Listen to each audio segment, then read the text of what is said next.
Ba'zida o'ylab qolaman-da, odamlar bu narsani bilarmikin? Aptekaga borib, falon xarajatlarni qilib, turli xil dorilarni sotib olishadi, lekin o'zlari ham bir nechta tavsiyalarimga amal qilish orqali shu effektlarni bepul ola olishlari mumkinligi. Qiziqda. Birinchisi, bepul antidepressant effektni olish. O'zingiz uchun eng yaxshi deb bilgan va o'zingizga yoqqan eng yaxshi ishni bir kunda eng kamida yarim soat shu ish bilan shug'ullanish. Bu yo'l orqali biz miyada endorfin hamda serotonin kabi moddalarni ishlab chiqarishini kuchaytiramiz va buni natijasida bu bizga bepul antidepressiv ta'sirini uyg'otadi. Agarda nima ish qilishni bilmaydigan odamlar oramizda mavjud bo'lsa, hech bo'lmaganda yarim soat piyoda yurish, yolg'iz yurish.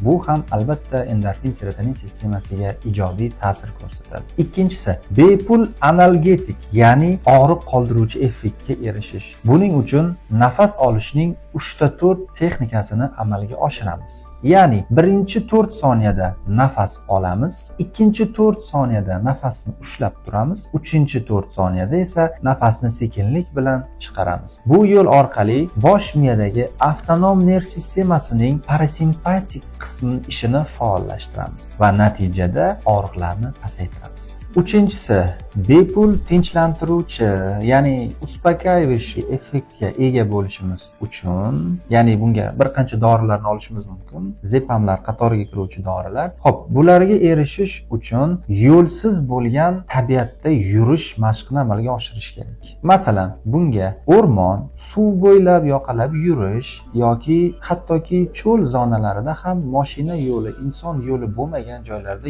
yurish juda effektiv hisoblanadi. Tabiatning ovozi, rang-barangligi va havosi miyamizda ishlab chiqariladigan kortizol gormonini miqdorini pasaytiradi va bu esa bizga bepul tinchlantiruvchi effektni beradi. To'rtinchisi, bepul energetik effektni olish. Ya'ni energetik uchun pul sarflamasdan o'zimiz ham ushbu energiyani o'zimiz uchun yarata olamiz. Buning uchun yuzimizni eng kamida 2 daqiqa davomida sovuq suvda yuvish yoki imkoniyat bo'lganda sovuq dush qabul qilish. Bu orqali miyamizda noradrenalin hamda dopamin kabi gormonlarni miqdorini oshirib beramiz va natijada bu bizga energiya bag'ishlovchi effektni yuzaga keltirib chiqaradi. Va oxirgisi, bu bepul kayfiyatni ko'tarish hamda motivatsiya olish effekti. Buning uchun ham albatta har qanday bir vositalarga pul sarflash kerak emas. Buni yo'li juda oddiy. Har kuni bajaradigan